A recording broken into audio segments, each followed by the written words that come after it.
Hello, everybody, and welcome to D&D Community. We are a monthly virtual tea party where the topic of conversation at the table is always Dungeons & Dragons. I'm one of your hosts, Lisa Penrose. I am the brand manager for Dungeon Masters Guild, a game designer, and a variety streamer. And tossing this direction, you'd think by now I would just get it. It's Hannah. I don't get it. I am Hannah Rose. I am a RPG designer, editor, and lover of books, tea, and cats. And I am so very excited to taste this tea.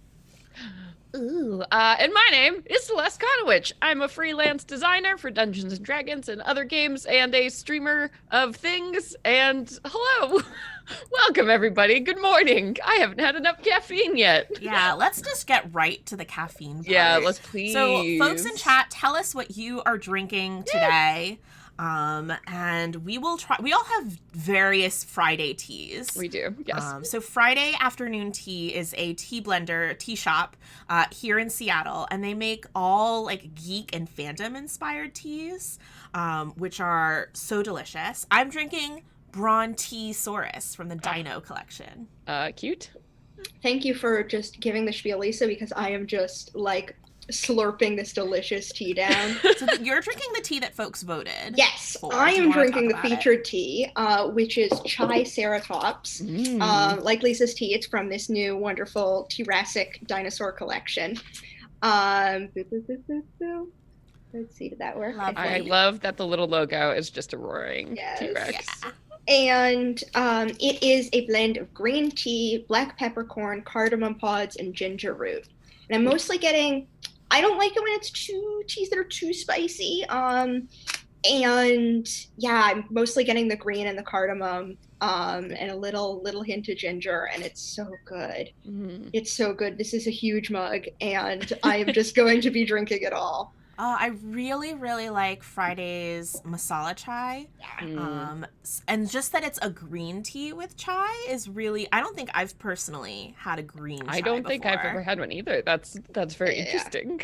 I see a ton of folks in chat are also drinking wonderful Friday teas. Yay! Apricots and Lemon Drops is drinking Fate Control, which is the Dungeon Master themed blend. Cool. And we've got Peppermint Stick, delicious winter tea, Barbarians, Irish breakfast currently, but also Barbarians blend, the future. Yeah, Clove Latte is drinking hot cocoa, which is an excellent choice. Excellent choice for December hot beverage. I'm drinking, speaking of spicy things, Celeste tea. Yeah, I'm drinking a totally different one because time is hard and I forgot to pick up my tea. So I'm drinking Prepare for Trouble, which is, of course, a Team Rocket inspired tea. Love it. Yes, it's black tea base with pink peppercorn, ginger, licorice, black peppercorn, and aniseed. So lots of like very strong, that sounds yummy. Peppery. Yeah, I'm really into all of those things. I bought a bag of this after having a sample because it's like, it like totally that is just very like Team Rocket. Wakes you up, and it's so great. And I love the little like red peppercorns in here that just look like little Pokeballs. That's really fun. Extremely on brand. So cute. Love it. So cute. This is waking me right the heck up. So thank you, Friday. So my tea, Braun Tea Saurus, has Colombian green tea in it, roasted dandelion root, ginkgo biloba, and matcha green tea. And everything is like dusted in matcha. Apparently that's like a whole type of tea, green tea that's also dusted in matcha. So like if you like green tea, this is all capital letters, green tea. I need really to try yummy. this. Yeah, that sounds so good. Oh my gosh, I love matcha. So why are we drinking dino teas, Hannah? Well, I thought I wanted to try this new collection, and I thought Dinosaur December, and we could talk about big monsters. Yay, because everybody loves monsters, and large and small. But sometimes you really want that big impact, that big stomp. So today we're going to talk about big monsters and your story. Our story is about big monsters in our games. Your story is your questions and recommendations from Twitter, and a few recommendations of ours. This is making me think of that moment in Ragnarok where the Hulk is like trying to fight the big monster And they make him stop. He's like, but big monster. Mhm. Yeah, that's the level of big monster that we want to talk about. Yeah, Whoa. large, they're saying in chat. Large boys. Family large boys. I'm very excited because I mean, one, you mentioned dinosaurs, which are clearly near and dear to my heart. Having written Dino World quite recently and just loving dinosaurs all around. So that's great. But also, yeah, I think a big old monster fight can sometimes be so awesome. And I feel like recently I have had a lot of these like in games I've been playing. What about all of you? What was the like last really good big monster fight that you all had in D&D?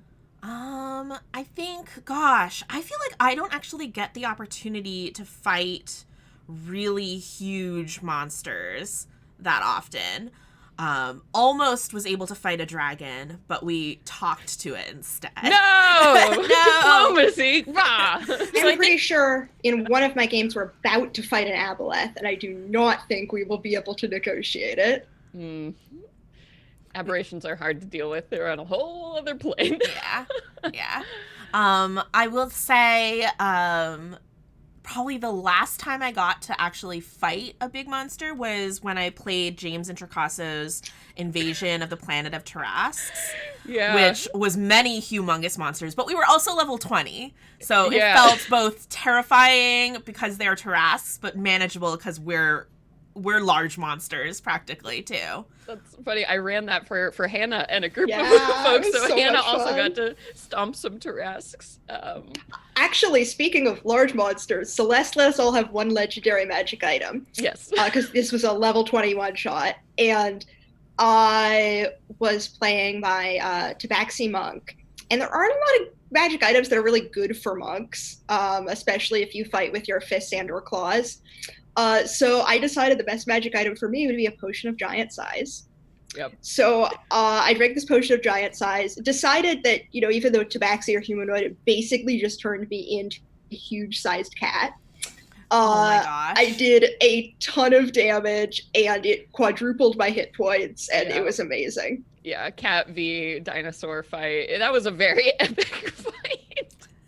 Yeah, I feel like too, like in Venture Maiden. Oh my gosh, I unplugged my headphones. I got too excited. Hang on. Too excited. Too excited. Yeah. So I mean, in Venture Maidens right now, we're going through this whole arc where I'm using like Titans, so like the Empyreans, from the Monster Manual. So like the giantest of giants. And yeah, we also just fought I made a living mimic tower.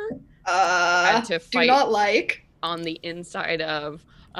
So we just did that. So that was gigantic. And yeah, I mean, dinosaurs, like for Dino World, I love putting in T-Rexes and strapping on some rocket cannons to their bodies just to make things even better. What do you think it is about big monsters that make them so exciting? I think... Oh, go ahead, Celeste. Oh, no, go for it. Go for it. I think it's that you're not... you're not always just standing next to them. You can really climb on top of them and inside of them. My preferred strategy for fighting dragons is to climb on top of them, because then they don't usually hit you with their breath weapons. It's a lot harder for them to attack you with their claws. Sometimes you get a little burned or scalded, or you might fall off, but that's how I like to fight dragons. And when I fought a Tarrasque in a different game, I used Nolzur's Marvelous Pigments, or maybe one of my party members used Nolzur's Marvelous Pigments to paint a door onto the Tarrasque, so the DM ruled that we could like open up a door to the inside of the Tarrasque where it, didn't have its like 21 AC hide, so I could fight it. Oh my gosh, that is some shenanigans, Hannah. I was gonna say, I feel like because it's always really difficult in Dungeons and Dragons to run fights where it's one monster versus a whole party. Because usually, a whole party will like take down action economy monsters just so fast, just because there's more turns and what it is. So making a fight with one monster is already really difficult. And then when you're making it a gigantic creature, chances are they're going to be able to hit it from wherever they are. You know, there's not a lot of tricks you can pull out. So I think the way you make those fights really interesting is by playing with the terrain of the fight. So like giving them things like, yeah, climbing around on top of the monster. Also, like, is the monster just like rolling along at full speed? Doesn't even notice like the PCs are attacking it? You know, what is around it? Are you inside a volcano? Because you could be if you're fighting a volcano. I just feel like there's a lot of really imaginative next level stuff you can do and should do to make gigantic monster fights really difficult. So it feels really compelling when they're done well. Yeah. NY Mouse 13 in the chat says just the feeling of being small. Yeah. So even just when you exaggerate different aspects of a combat or an encounter in general, so you're exaggerating scale there, that just adds a lot of intrigue, and you can sort of just like imagine, close your eyes and imagine yourself next to this humongous skyscraper tall monster, and it becomes this whole other level of terror. Yeah. There's also just something so scary about like this big thing that is just going to destroy, and all you are is this little hero like that's trying to take it down. I mean, that's why, you know, there's a whole section of movies that's just big monster movies. You know, it's a whole genre because we feel so drawn to telling those stories. You know, the little guy versus the big man, like that's, you know, we love it. There's something very primal about it. I'm seeing in the chat we've got the giveaway going, but I do want to shout it out in case anyone's like just listening and not necessarily looking at the chat right now.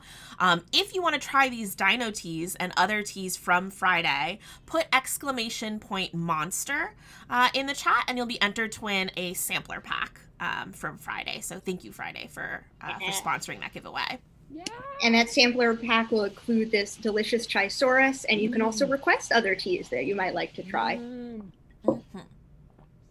Do you think, Celeste, is there anything about dinosaurs in particular that you love? Is it just that they are like our equivalent of real life big things, or what is it about them? What I really like about dinosaurs is that there's so many different kinds. So it really feels like a subsect of creature that, I mean, people immediately recognize when you say like dinosaur and they get an idea in their mind.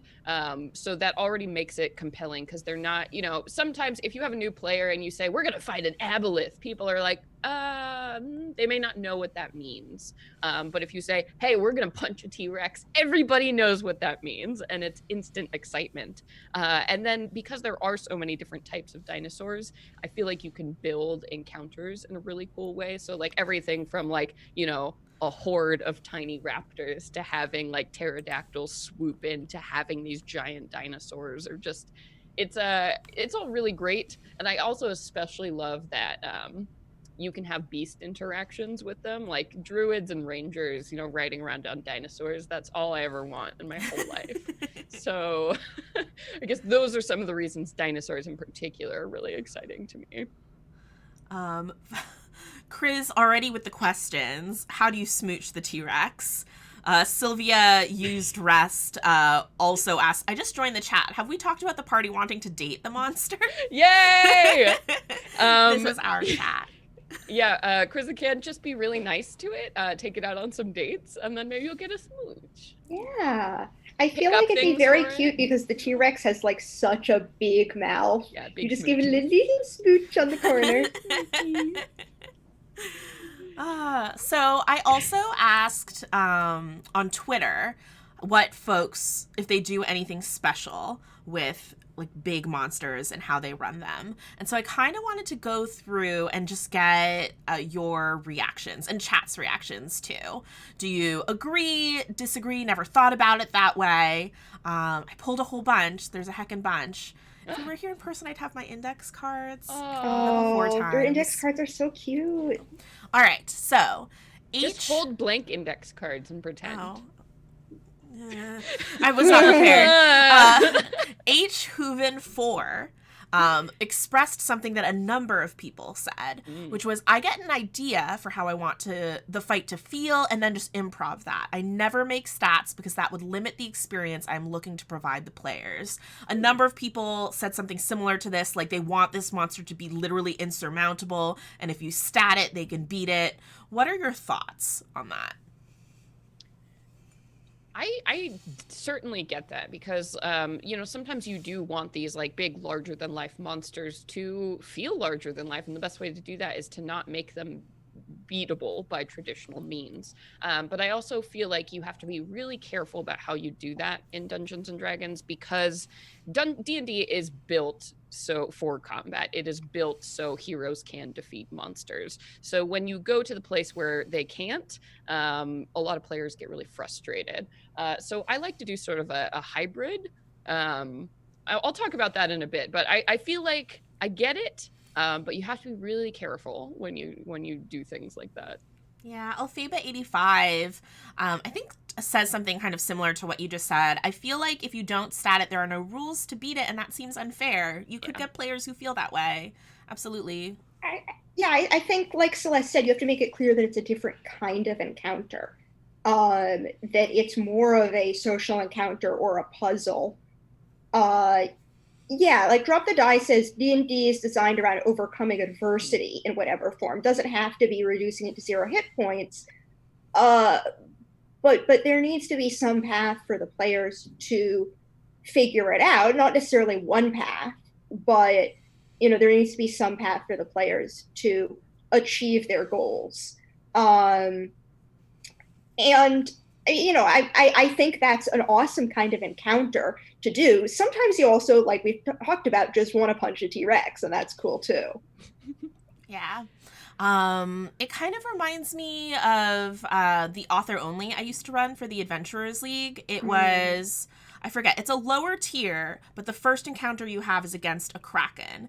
And after a couple of rounds where I do hold some punches for the Kraken, I let people know this is a survival encounter. How are you escaping this encounter? And let them know what their goal is. So they have a goal that they can achieve, but making it explicit to them so they don't just feel like, wow, we signed up to play with Lisa and she's just beating us up. Yeah, there are a lot of interesting ways to do this. Like one fight I designed in particular was against this like gigantic kind of construct figure who's guarding a tomb. And starting things off, the players basically, they couldn't harm this thing, but they did discover that there were all these crystal pillars in the room, and basically each time they destroyed a crystal pillar, they took down the health of this monster. So it was like interacting with the terrain and figuring out that kind of level of a puzzle. But so if you have those big things like you have to interact with, or maybe like, if there's this big thing stomping across the world, if you can create like pits or like collapse buildings on top of it or something, so you can definitely do that really effectively, but you have to just be very clear about what exactly is happening and how to win. Yeah. All right. Let's see. The next one is from @FantasyEcology. They said, oh my god, yes, I love making big monsters. I use 2 rules. 1, it can do something scary and cinematic the party hasn't seen before. Nice. And 2, it has a powerful defense the party needs to strategize around. Examples, teleports when hit, obelisks give it mirror images, high AC with weak point, etc.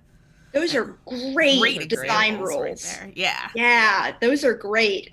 Lisa, can you message that to me? I want to write it down. Yeah, absolutely. Be the tweet or something. Yeah. Another thing I really like to do with big monsters, because I know my party they love the challenge of fighting things, and they love coming up with creative solutions to take things down. Like, if you are fighting a gigantic, moving statue, they want to attack its foot so they can break off the foot so the whole thing will fall, things like that. So I really like giving big monsters individual hit points for different part of its body, which I feel like is a pretty satisfying way to do it. So if the head has 100 and the left arm has 100 and the left foot has 100, that's a cool way to make it feel like progress is being made. And then there are some effects that happen to the overall creature as different pieces are taken down. I think if you want to bring in kind of a video game boss battle feel, you can also make the monster's defenses very beefy, but give it some weak points. Like the big eye, very Zelda, boss battle. So got a big crystal in its chest. And then that provides the party with a semi-obvious or maybe not so obvious strategy for how to take it down. Yeah. Folks in chat are saying that they really like huge monster combats to be like multiple battle stages and for those stages to feel like puzzles or skill challenges in themselves. Maybe monsters that change or gain new powers when their hit points are reduced are great. So, maybe the monster has some sort of special power it can use during kind of the first half of the fight, and then once you knock a bunch of its armor off, it reveals a weak point, but it gets more powerful, or it powers up, or it enters a rage. Like it can get faster as you hit off the point, or things That's like that. Cool. Yeah. I love like Titanic monsters that have other encounters inside of them. So like if you fight this thing and you have to figure out how to get like on top of this monster, or I've been doing a lot of big monsters because I just used it's from Volos. It's like the big earth elemental that's like freaking huge turtle. So I put like a forest on top of the turtle, so they had to get on top of the turtle and then deal with the problem in the forest with the infection there, and like it was a whole thing where it's like get onto it. That's the first challenge. Being on the monster is the best. And then yes, be on the monster. Or if the monster is like it's like Howl's Moving Castle and you have to like get inside of it and then fight in the engine room, like that's cool as heck. That reminds me when my party in our modified Princes of the Apocalypse game was fighting Ogremok, this essentially Prince of Earth, elemental earth. He is made of stone, and one of our characters was a stone earth genasi who had melded into stone, and he convinced the GM to let him meld into Ogremok. Oh my gosh. It's scary. The next tweet I have is actually the same creature. So Damn Bright says, I ran a fight with a giant version of Ogremok where the battle map itself was his head, shoulders, and arms, and they had to scramble around to attack weak spots while being attacked by him. Very cool. Yeah. I love, though, Celeste, you had mentioned, like, being on the monster and the monster being the map, but that, like, there are consequences for the monster if you beat a certain part of its body first. I think that's really cool. Yeah. I mean, I especially, like, if you do a head, and, like, that's why constructs are also really fun, because, like, you can hit the head off a monster and it's still going. That's so scary and so fun. Oh, no. Yes, it was Zaratan. It was Zaratan from Mordekainen's Tome of Foes, everybody. I was thinking of. Oh, my gosh. Found it. Look at this boy. Oh, my gosh. I just want to give him a pat. He's so cute. Little turtle. I want to do a little show and tell later, but give us another, yeah. Well, before I go to the next tweet, Apricots and Lemon Dots says, I've got a holiday one-shot where they're fighting our gargantuan Christmas treant. I'm doing horror ecology homebrewing its defenses, but I've put in a lot of obvious and not so obvious weaknesses. Cool. I just love that you're fighting a giant Christmas tree. That's awesome. Yeah, that's excellent. Yeah.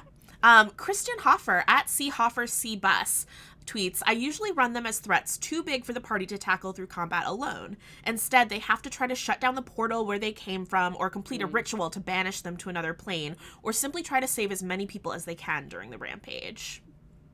Yeah, that makes sense. I love, especially if you're framing that as like it's not a fight, or there's something else you have to fight. Like that's also great. I mean, they use that in like Rise of Tiamat. The whole fight, like final fight of that is, you are actually fighting the cultists who are trying to open the portal, and if you take more than 3 rounds to do it, then Tiamat shows up. So that's a cool way to deal with, and all of a sudden, her like nose is coming into reality in the background and you're like trying to fight these cultists. So that sounds so awful, but also really she's funny. Just like crawling out of hell. That's a great way to like deal with like, oh my god, nose. Yeah, and if you don't make it in time, she does come out of the portal, and you have this colossal fight, and you probably are gonna die.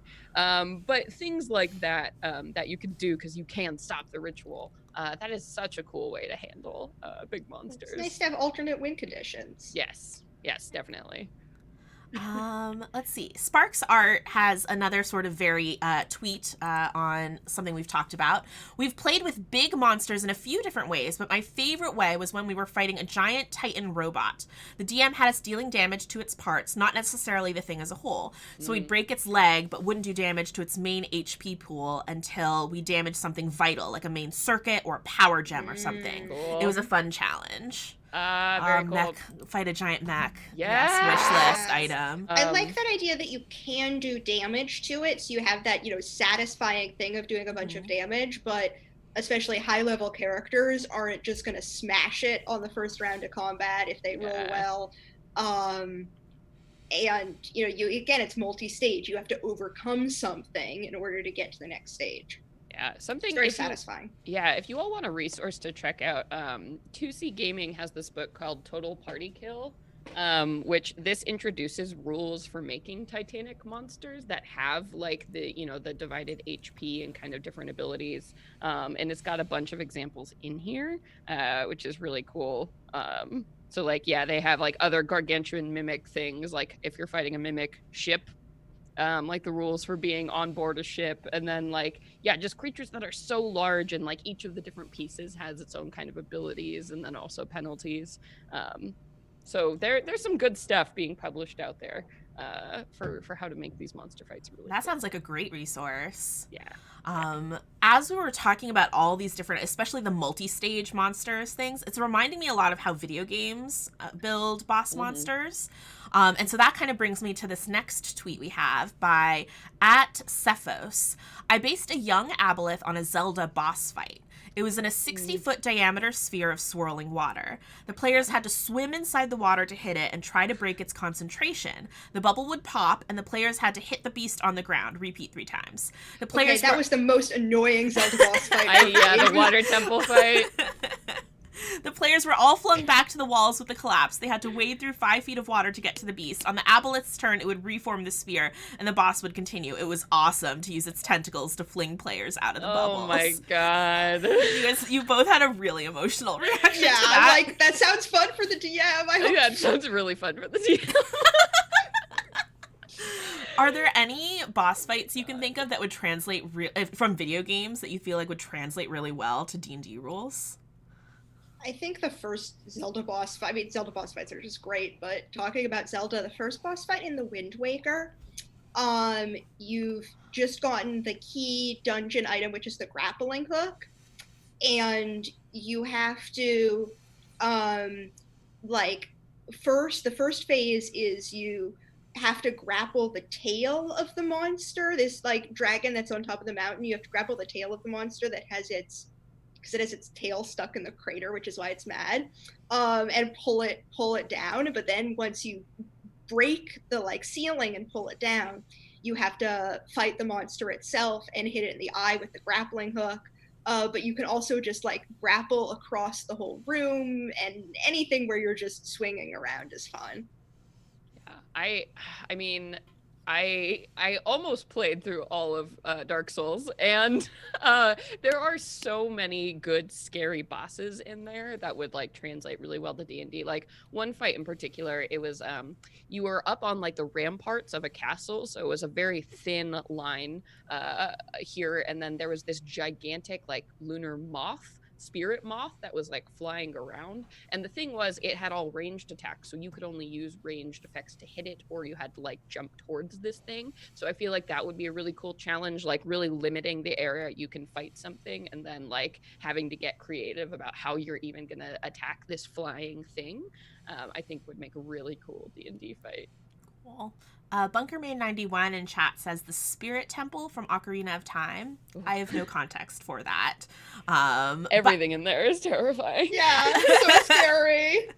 And then he says Hydra from Hades. I was thinking I was thinking that as well. Yeah. Oh my gosh. I Because feel the big central Lisa, head that you have to ready. target. Mm-hmm. The big, oh no. Just the idea that it's got you fight the main pool of hit points, but when it reaches certain thresholds, something happens. But also that the heads can kind of have different challenges in themselves. I mean, I guess spoiler alerts for Hades. Sorry, everybody. There's a Hydra. Yeah. I think that's really cool. Yeah. Video games are such a good source of inspiration for Yeah. all kinds of fights. Ooh, Fluffy Yes. Snowfall has a sort of statement question. Let's see. Fluffy Snowfall says, kind of curious what folks in chat think about giant monsters as background set pieces, like a giant dragon flying in the background attacking armies, or like two giant titans fighting each other in the background as the party fights off minions. I feel like as an adventurer, I want to fight the big thing. Mhm. So I would switch that where there's someone else who can take care of the minions, but the adventurers, the true heroes of the story, they fight the big bad. I think it would be cool if you're doing a campaign to when the characters are low level, you know, the big bad's trying to be summoned and the party fights off minions. But then it's kind of a preview of the creature that's going to be a big boss or a final boss that they have to fight personally later. Or I was going to say what's even cooler is if the campaign so far has been enlisting the help of one of these big titanic creatures. And so while you take your army to the enemy army, right, you have this titan on your side that is punching things on your behalf, smashing through castles and stuff. Because that's awesome. Because when you're like, yeah, that's my monster, that's cool as heck. So if you can get, convince a kraken to be on your side and like rip apart your enemy seaside citadel, now that's cool as heck. That's true. If that feels like it's part of what your party did, so that's awesome. Yeah. But I also really love the idea of either you're fighting minions while it's being summoned, or this big monster comes and, like, I don't know, devastates your city and you're low level and you're helping fight minions. But then when you're at the end of the campaign, this monster comes back and you get a chance to kind of redeem yourself in that fight by fighting it directly. That's pretty cool. I can't see, though, for like world building stuff, why this would be cool. Like there was an encounter in the Encounters in Theros book that we published on the DM's Guild that was like, you are like sailing around the oceans and you see two titans like fighting each other and you're like just passing by. Like that could be cool. Yeah. Like in the right setting, I feel like that's a cool world building thing. But again, yeah, you have to be careful because the minute you give your players any stake in the situation, they're gonna want to be in there stomping them on. I mean, sometimes the players just want to have a stake in the situation. Yeah, let's make one. Yeah. Oh, Right Dress redeemed a hydrate for us. I also read that as Hydra. Thank you, Hydra. Oh, right, here's the last tweet that I grabbed, and it was from Gaius Harbaugh, or Glub Glub Bub, as he's known on the Twitch. Most memorable big boss battle was very fun. The party was transported to 3 small planets. On each was a big OP monster that could not be defeated, only knocked prone. Each round, the planets would rotate, and we would planet hop. It was an elaborate puzzle. It took 3 hours. Holy, I mean, wow. only 3 hours? That seems like a great boss battle. That seems really epic, though. Whoa. That you're on planets that are rotating and you're jumping between them. Yeah, very much. Yes. Love it. So do you all have other resources that you like to use for inspiration? I know, Celeste, you mentioned that that book, Total Party Kill. That's really cool. I really like, so I've been binging YouTube Monarch's Factory, or aka Dale Kingsmill videos. And she has one where her thumbnail, the first one I watched, so the thumbnail was like, so I was like, I'm going to click on that one. And it was about the Kraken, and she totally reimagines and rebuilds the Kraken based on different mythology about it versus the D&D version.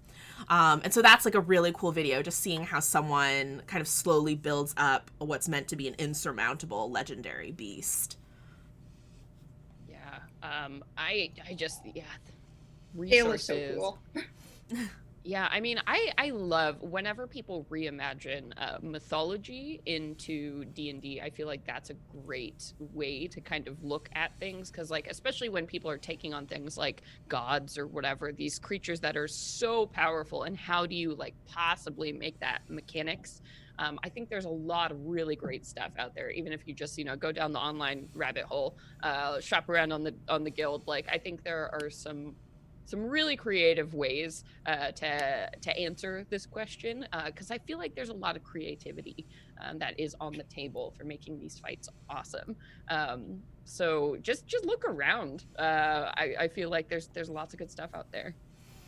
I also like pulling from existing mythology because it means the players might have some sort of familiarity. Right. And when they feel like they have an idea of something or it helps them figure out a puzzle, it just feels really good as a player. It also just adds some brilliant weight and power, right, behind the flavor, the story of this monster. There's some resonance.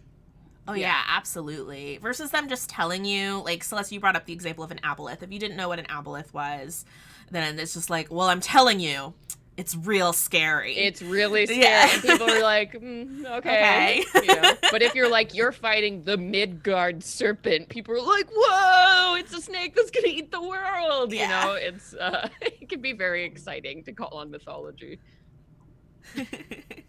Or just taking normal monsters and making them like gargantuan. Like there was just like a lab accident and now, you know, this minotaur is the size of a planet. Like that's, you know, things like that. That's a great way to take the familiar and then make it supersized. Just supersize please things. supersize cute small things. I forget what it's called. The bunny with the unicorn horn? Oh, and Almirage? Yeah, Almirage. Imagine like a Godzilla-sized Almirage. It's eating all the forests. Yeah, just picking up trees and munching them like broccolis. It doesn't care who it eats in there. It's just so hungry. Oh, I love that. And it just gets bigger and bigger as it eats. Yeah. Just a growing boy.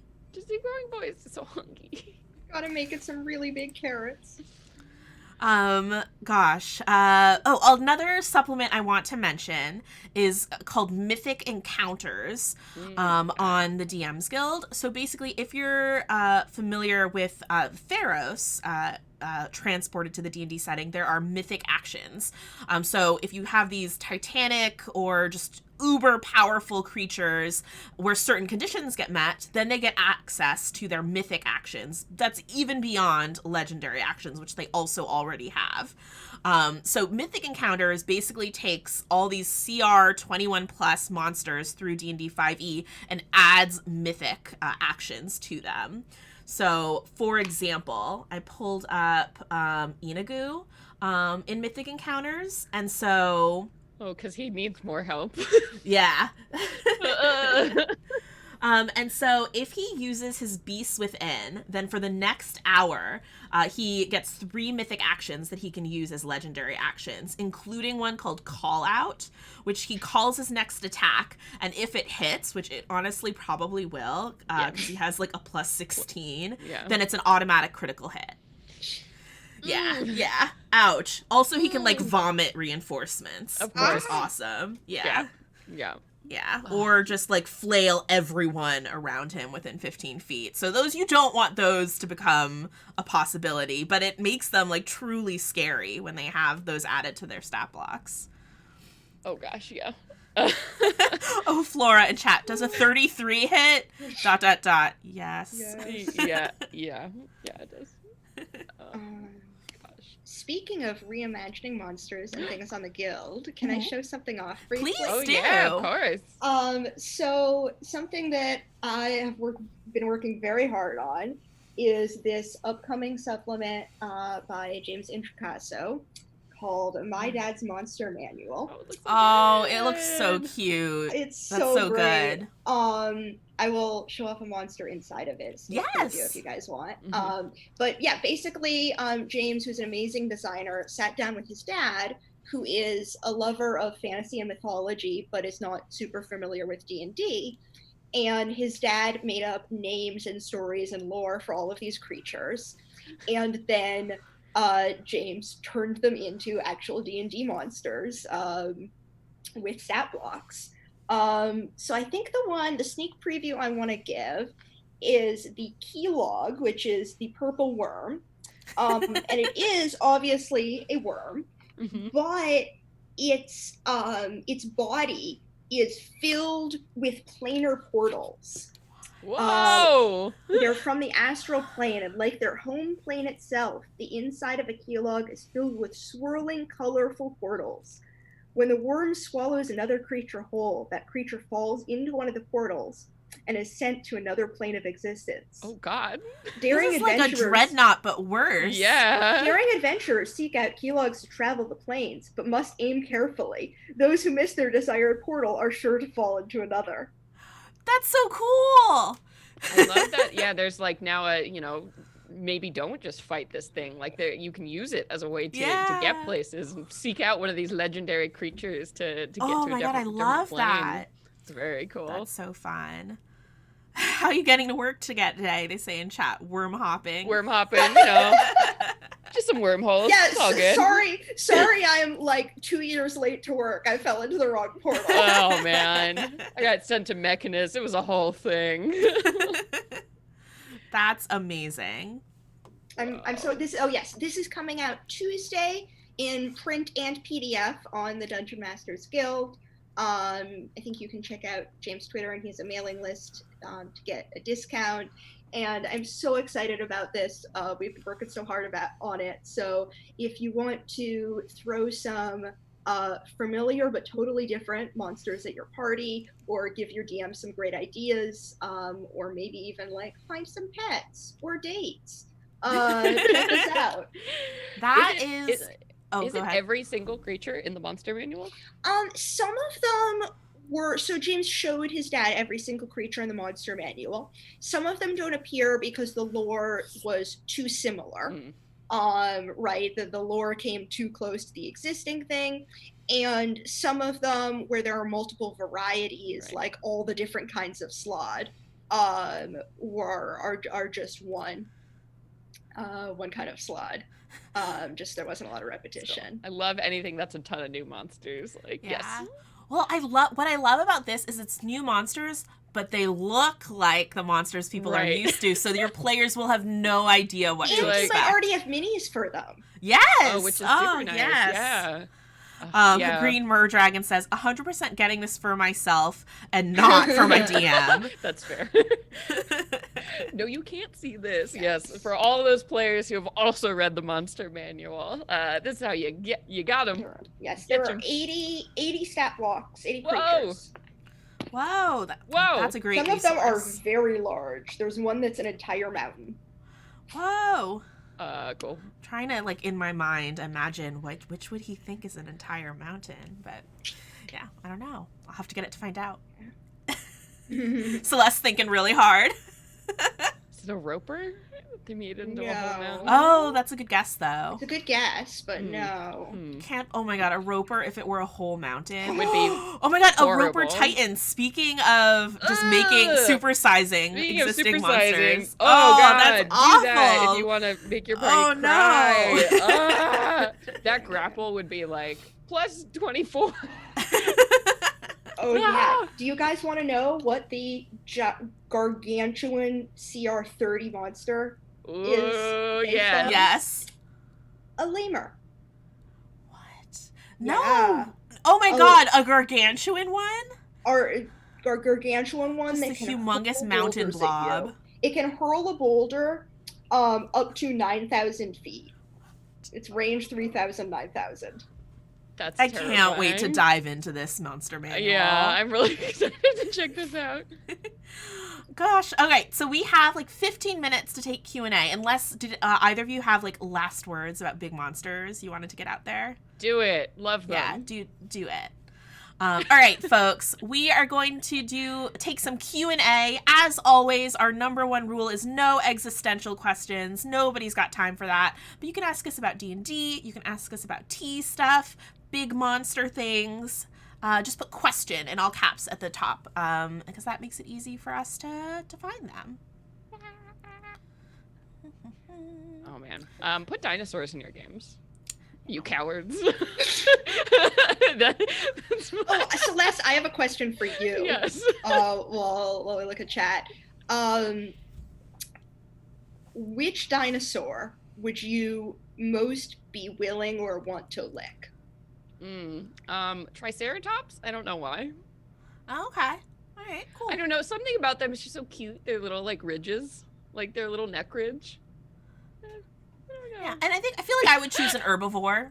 Yeah. Oh yeah, for Yeah, sure. for Yeah. sure, an I mean, herbivore. don't Yeah. pick Velociraptor. You no. Hey. Lose your tongue that way. Yeah, that's just asking Maybe a to get, Brontosaurus. to get bit. Yeah. Triceratops Nice. are just so cute, and I like their little horn on the end of their nose. Very cute. It's just like so cute. All right, we've got some questions. Fluffy Snowfall wants to know, what are your favorite spooky themed monsters, giant or otherwise? Ooh, scary big monsters. I mean, Anything that TK comes up with. Yeah.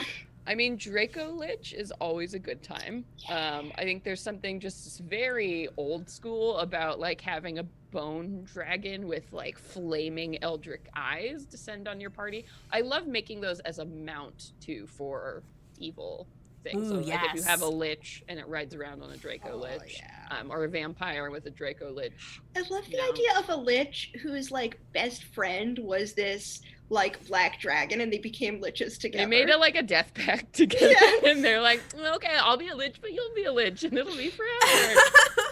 Very cute. Adorable. Oh, Flora asks, when does a monster become too big to romance? The answer is never if you're not Never. a coward. If your Yeah. heart is pure. Yeah, if you your try heart hard is enough. pure. That's Key Squared asks, do you have favorite classes that work together well on a team when fighting big monsters? Ooh, that's a good question. Monks are always great. Stunning Strike. Yeah. I mean, I think it's always really great when you have like a utility-based spellcaster, so you can have somebody like flinging around things like Dimension Door, just to get you like up onto the thing, or casting Fly. I think clerics are also pretty good at like they have a lot of abilities to help other people like move faster, get on it, like heal from after getting stomped with a foot. I think clerics are a must-have when fighting big monsters. I also like combining something like a wolf totem barbarian with other melee classes, especially if you're going to climb onto the monster and definitely be within melee range. Yeah, because the wolf totem barbarian can give advantage to their allies near it. That's great. Let's see. Apricots and Lemon Dots. Question. When going for the big monster encounters, do you guys, as DMs, prefer to have it as a known entity that the party has time to plan for and dread, or something that's hidden unknown until combat? Ooh. I think for me, it depends on the party and whether I know if my players would love to talk and strategize, outside of the session, during a session. Either like, in or out of character, if they want to really strategize, or if I think they would like just go in circles and then be frustrated when their plans inevitably go out of the window. I as a player really love trying to plan stuff, and I also enjoy when like stuff goes completely wrong, but I enjoy trying to plan. So if I think it's going to, like Hannah says, if it's going to add to the enjoyment of the party, then let them plan. It's probably not going to work out that way anyway. I think it's so scary and fun when you have like a big monster like this, and the first time the players are learning about it is when they see the consequences of it showing up. So like you find an entire city that has been leveled with like these gigantic tracks, and you're like, what the heck? And then having to figure out what it is and then deal with it, because maybe you do recon and you see it taking down something else, and it's just like, oh my god. So it really starts that time clock too, to like have to figure out how to stop this thing while it is like on this rampage. So maybe not necessarily meeting the creature for the first time, but seeing the chaos that it has caused for the first time is a cool way to like foreshadow a monster. I'm like terrified just hearing you describe that. Oh yeah. Oh yeah. You're like, what did it do? Especially if it's something the party did that unleashed the monster, and then it's a whole guilty thing. No, the guilt. Love it. I love that tasty consequence guilt. That's the best in D&D. Oh boy.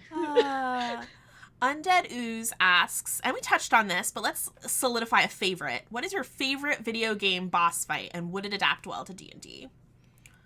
I haven't played a lot of video games, so I'll go first while you all pick. I've basically played 2 video games. Potato. That's not true. You've streamed lots of video games, but not all of them have boss fights. Yeah, true. I mostly play gentle games, but ones with boss fights were Potato, which is a platformer, and Hades. And I already talked about Hades boss fight.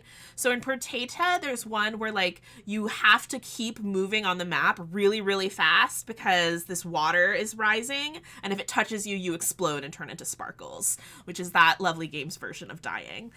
So I feel like something where the map is growing increasingly smaller and smaller and you have to keep moving would be really intriguing. Like you just roll up the map on the table. Oh. Scoot the minis in. Yeah.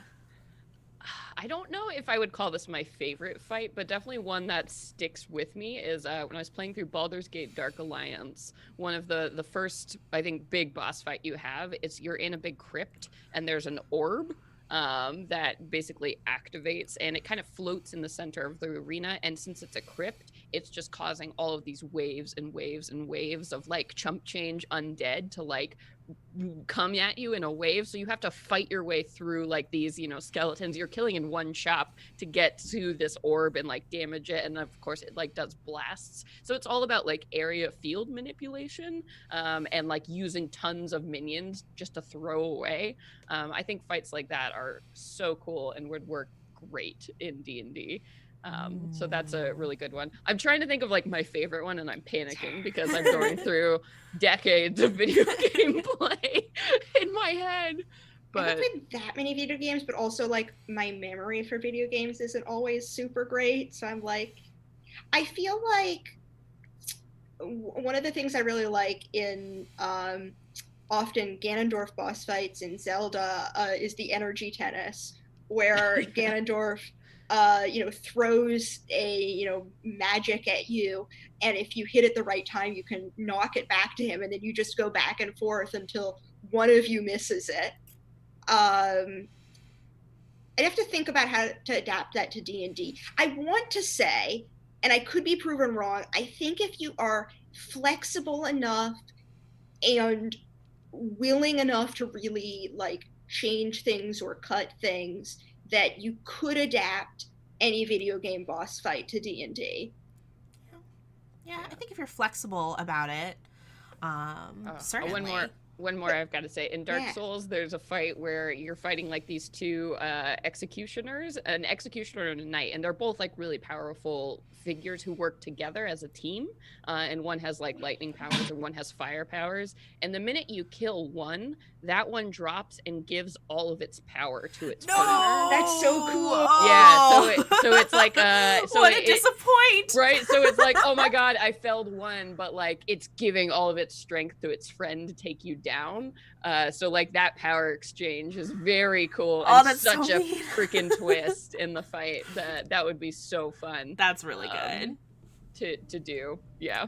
I have been really enjoying the final boss. I guess Hades spoilers. But wait, Lisa. I don't mind. Okay. Yeah. Hades spoilers, but the final boss of Hades is Hades himself, aka Daddy, and he does some big ol' spin attacks, and I think those would be really fun in D&D. Oh yeah. Fluffy Snowfall has a fun question for us. Not that the rest weren't fun, but this is a lighthearted question, I'll say. Question: what character of yours do you think would most enjoy pizza? And I just want to say, I feel like Celeste has this really disgusting goblin character, and I feel like all he eats is pizza, and he probably smells like pizza combined with funk. Fries. Trash. Yeah. I have lots of weird goblins. I love playing monstrous goblin people and robots. Oh my gosh, yes. I also had a character. I played a tiefling wizard through Descent into Avernus, and her whole thing was that she grew up like really, really poor. And you know, when she started to get her powers and like figure things out, you know, she really wanted to increase her status, but because she grew up without money, she never really had access to like sugar and sweet things. So like, you know, later in life, now that when she had money, she was all about like eating like cookies and, you know, things that she was never able to have. So I feel like pizza would be like one of those things that she would really enjoy. I love I can't that. think of any of my characters who wouldn't enjoy pizza. I mean, like, it's, you know, bread, sauce, and cheese, and whatever you want to put on top of it. So good. Yeah. Everybody, who Everyone doesn't likes like pizza. It's the food of the gods. Chris asks, if two witches watch two watches, which witch would watch which watch? And Chris, I just want to say that's basically an existential question, so we're going to skip that. W. On thin ice there. 42. Green Merdragon asks, question, as a writer, what is the first thing you do when building a big monster? I guess I always design, I do this with all monsters, I guess, but I want to think about what its goal is. Because like the obvious answer is like, it's here because it's hungry, or like it's here because it wants to smash. But if you come up with a really compelling reason why this monster is doing what it's doing, it'll really make the fight feel compelling, because there are stakes. So really nailing down what the stakes are in a fight, I think is the first thing I always start with. Yeah, what the stakes are and in what way I want the monster to be scary. Yes. What flavor of terrifying? Yeah. Can we do 100%. One more question? Yeah, go for it. Undead Ooze asks, monsters you'd like to be able to calm/recruit instead of kill, a la the end of Moana. Ooh. I think for me, any monster that has like a really, you know, sympathetic motivation in the story, you know, like at the end of Moana, or any monster that you can have as a friend or a mount, or that, you know, you really want to have as a friend or a mount. I think in one game we fought like 2 trolls who had a friend that was a giant panther, and one of the party members just really, really wanted to adopt this giant panther and have her as a mount. So she was able to do that. That's wonderful. I feel like there's so many monsters I want to make friends with, but I feel really sympathetic towards banshees. I feel like they just need a little bit of therapy and to be taught inside voice. Yeah. But maybe a project. Like a nice project to work they on. just seem really sad. So I'd like to make a friend with a banshee. Kind of on that, I have always really wanted like a lich to be like the good person in a campaign. Like, you know, the one who's like, hey, you know, I need the world to keep existing because I want to rule the world someday. So like, let's work together and like stop this thing. So yeah, liches, love it. Also things I really like when there are antagonists that are like, you know, just chaos. So like elementals, for example, big elementals, you know, in their natural state, they're just raw chaos walking around. They're not really good or evil, but if you can sway these amazing forces onto your side, you know, even for temporary alliances, I think that is just such a cool thing to use their epic power to like bring some kind of order. I think it's always really compelling. Yeah. Gosh, I thinking about the friendly lich. I mean, aren't they just going to live forever anyway? So they just want the world to be a nice place because they're going to be in it. Yeah, like I'm gonna be in it. They have a big stake in the world. Like, why wouldn't they be invested in? Like, I feel like a lich would be really invested in climate change. Oh yeah. God. Yeah. I mean, yeah, I have a party that once, like, I wouldn't quite say befriended, but became friendly acquaintances with a lich who helped them time travel to fulfill the fact that they needed to have killed a god 500 years ago. And it was a very good acquaintance to have. Liches are chill, man. Sometimes. Bunker hey, Man dropped the die. Congrats on winning the giveaway. Oh yeah, congratulations. Enjoy your tea. Heck yeah. Lich invested in climate change. Writing this down, apricots and almond dots. Yep. It's so good. Oh gosh, it's like time. Oh wow, it's a minute. Yeah. Okay, so I guess we should go backwards and do some farewells till next month. during which we'll actually do a puzzle themed show. I totally forgot when I suggested the theme that we'd promised everyone we're going to do puzzle themed shows. Oh, we did? Oh. Yeah, we did. Whoops, I totally, yeah, we'll do that in Celeste and I were talking January. about it before. But now you have something to look forward to in Yay. 2021. Celeste, start us off. Yes, hi, my name is Celeste Konowich. If you want to keep up with all of the things I'm designing, publishing, producing, podcasting, make sure to follow me on Twitter at @ckonowich, and just stay tuned for all the good stuff coming up. Thank you all so much for being here. I am Hannah Rose. You can find me and follow what I'm doing on Twitter at Wild Rose Mage. And because you guys have been so wonderful, I think it's time to show you one of my kitties. Oh, a baby! A perfect Okay. child. Baby monster. Let's see where. There is the note. Yes, there we go. Hi, Mimi. She is just a floppy little girl. Anyway, follow me on Twitter at Wild Rose Mage for cat pictures and lots of talk about D&D. I have this wonderful book that I edited along with design by James Infracaso and layout by Rich Lescaflair coming out on DM's Guild on Tuesday, the 15th. Print and PDF, so please check this out. We're really proud of it. It's a lot of fun. Awesome. Lisa. And I am Lisa Penrose. You can follow me on Twitter, Instagram, or this Twitch channel at Lisa Penrose. That's Lisa spelled with a Y, Penrose.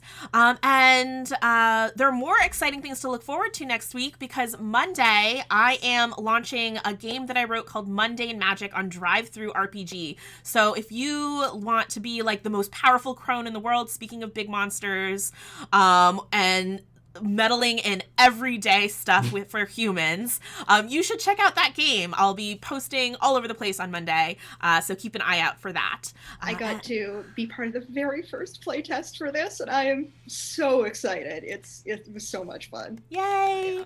Before we go, I also want to say thank you to Caroline the Geek for modding as always. Thank you. You are the best. And everyone, till next month. Till the new year, stay safe. Happy New Year, everybody. Happy New Year. Bye.